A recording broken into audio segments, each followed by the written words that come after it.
known this moment was coming, is it still as hard for you as it is for the rest of us to kind of wrap your head around the fact that it's here? I'm trying to wrap my head around why I'm standing here and he's not. And we all know why. It's not Tim Duncan to bring any attention to himself. We've been saying it for 19 years, and he really only cared about doing the best job he could basketball-wise and being who he was for his teammates and being somebody who loved, his family. So that's really who he is. So this is the furthest thing from his mind, and so I figured I better come out here and do this and somehow say goodbye to him, which is an impossibility for a lot of reasons. But I tried to think of how to compare him and what to say about him, and I got a few thoughts that might be boring for all of you, but everybody always talks about who they like to eat dinner with. If you had one night and you could go to dinner or go to lunch with so-and-so, who would you like to do it with? And people say, Mother Teresa and Jesus and the Dalai Lama. And, okay, I get it. But if you think about a little bit more earthly, worldly type people, people who are interesting, I think of people like, William F. Buckley on the right and Gore Vidal on the left, when they had their debates. Some of you are old enough to remember that stuff. I mean, really clever, incisive people, ideas that blow your mind and all that kind of stuff. And I can honestly tell you,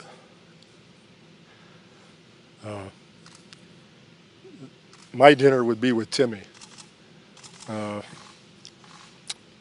it would be because he's the most real, consistent, true person I've ever met in my life. He is so genuine that it blows your mind, like Buckley or Vidal would in a avant-garde sort of way. To spend time with Timmy is really sublime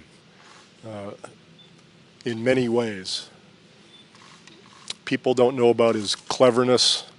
I think of people like John Cleese, clever, incisive, sarcastic. Nobody knows that about Timmy. I can be on him in a game and ask him why he's not rebounding in a relatively stern way, and really get on him in front of everybody. And on the way back to the court, he'll say, "Thanks for the motivation, Pop. Thanks for the support, Pop." And then he'll turn away with his eyes up in the air, and we'll both start laughing. And people don't see those things. But his teammates have, and that's why his teammates love him, because he's been the best teammate anybody could ever imagine. Think about how many people have played with him. And all Tim Duncan has to do is he raises one of those arms, right or left, and he puts it on their shoulder, and it's a warmth and a comfort that they feel that allows them to become the best possible player they can be. And we've had a lot of guys go through here and be successful and then go on other places. And it's become because Tim Duncan created that environment for whoever came through here to be able to develop and create livings for their families. And we're all grateful to him. It's not a show of humility in any way, sense, or form. People who grew up with me know me. I would not be standing here if it wasn't for Tim Duncan. I'd be in the Bud League, the Budweiser League, someplace in America, fat and still trying to play basketball or coach basketball.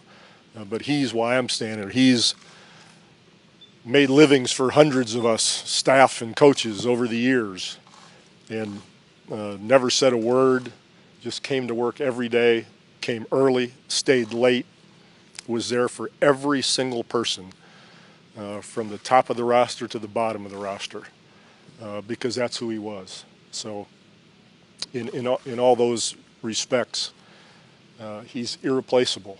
Can't happen.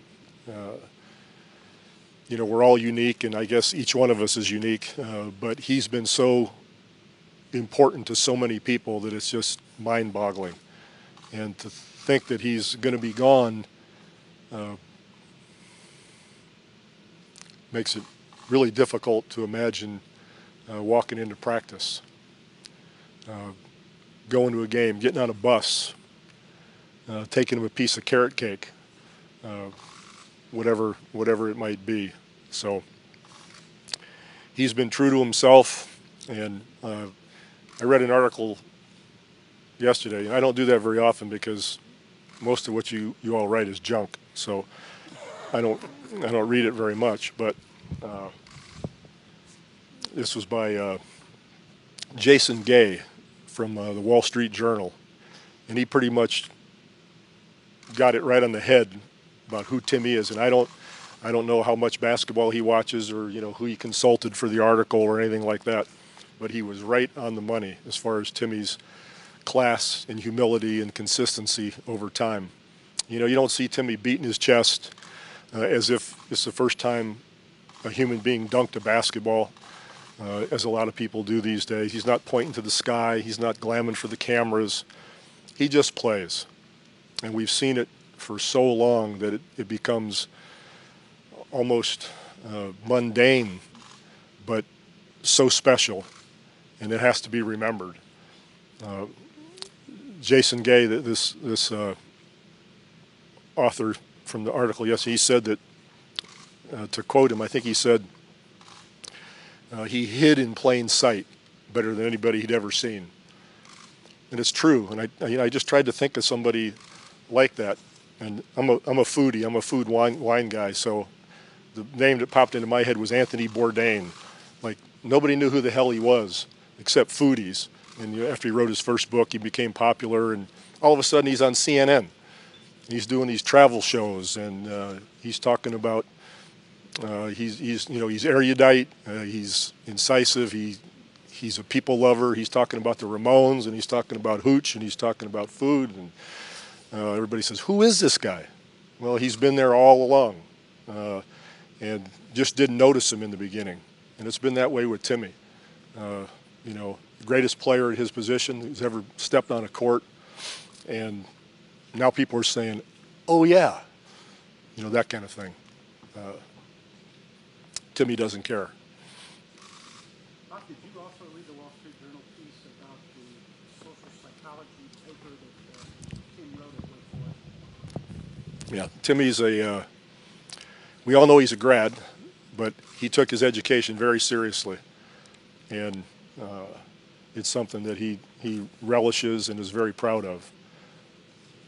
But at this point, I can tell you that the thing that made him the happiest, I'm speaking for him now, and I hope I'm accurate, but I think the thing that made him happiest, beyond the fans and his teammates and all that sort of thing, was the time he spent with his two children before games on the bench over there.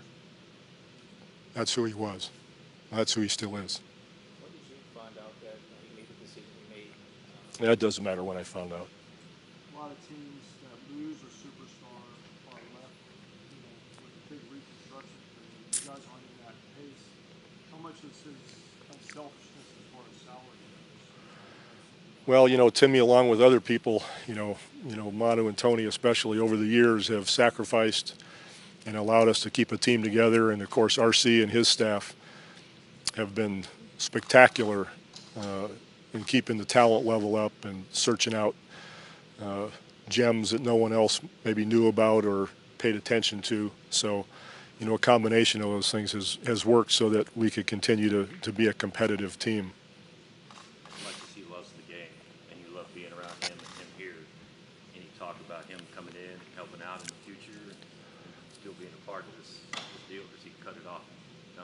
Well, Dave, you and I both know that he's too smart to coach. That's for sure. So I don't think we're going to see Timmy going up and down the sidelines much. But I have a notion that, he'll at least listen to being involved somehow or other, maybe even on a part-time basis, not a full-time basis. I don't know. But I'm certainly going to hit him with everything I have to try to keep him around here as long as we possibly can, because he means that much to everyone, as we've mentioned already. What's the one thing the organization kind of missed the most on that field? I just think, the aura that he creates, the iconic figure that he established for us all those years, the security, the safety net, the home plate, the hub of the wheel, all that sort of thing is who he was as a player. Even when he didn't score as many points the last couple of years, people still don't realize how efficient he was defensively. Just look to see where he ranked this last year as an individual player defensively, and you'll figure that out very quickly. Offensively, people know how to react because of where he's at. He'll move on a court and react where other players wouldn't have a clue and they'd just be in the way, but he knows where to go. So even though his production stat-wise wasn't the same, we won 67 games because he still was the center of everything that we did at both ends of the court, even though other people scored more. So we'll miss that and have to figure it out. Other people will have to step up leadership-wise. That'll be a huge thing for us. Who's going to step up and be that quiet leader that everybody responds to and respects and feeds off of? And not a lot of people can handle that. So we'll see where that goes. There's a romantic idea about going out, winning a championship. Is there beauty in the way that Tim went out? Tim, everybody's different. People go out at different times for different reasons, but this is the way one would always expect Timmy to go out. He's the same person as far as his values and opinions of himself as the day he came in. I can still remember before his father passed away looking at me in the eye and saying that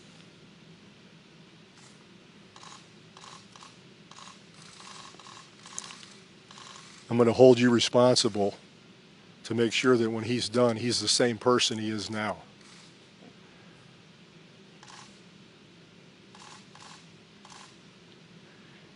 And in that respect, he is. He's grown as a person, as we all do, through experiences. But his inner core, he was over himself when he came in. And after all these accolades and all this success, he's still gotten over himself. Hasn't changed a lick. Try to talk him out of it. No. I'm so tired of coaching him. He's so stubborn. I would never try to talk him out of anything. His ability to accept direction in coaching, was that pretty evident early, or something that you had to kind of feel him out for? That's a great point. His willingness to allow me and my staff to coach him, and coach him critically. You did well, you did poorly. Here's the deal. That allowed for a lot of success because that set the tone for every other player that's ever come through that door. Because when somebody like him accepts and wants direction and coaching and responds to it so well, it makes it very difficult for anybody else to go in a different direction. So that was huge for our success. What did he teach you about leadership? That there are all kinds of leadership. His was a quiet. He doesn't wave a towel. He doesn't give speeches. When he speaks, it's for a purpose. Less is more, in a sense, with him. And so when he did speak, it meant something to people. And he led by example. He had a vision. Everybody bought into his vision. He was accepting. He was not judgmental of people. He didn't really even need to demand because they knew inherently that what he expected was what they saw in him and what he did every day in practice and in games. How he handled a loss. How he handled our loss in Miami in the finals. How he handled our win against Miami in the finals. That's who he was, and that's how he led. I know so many games, 19 years, but is it one that stands out to you, watching him play? No, not really. I remember a pretty neat summer league game when he first came in when Ostertag blocked his shot. That was pretty cool. Yo, Timmy. Okay? That's about all I can handle. All right. Have a great summer, everybody. Thank you. Okay.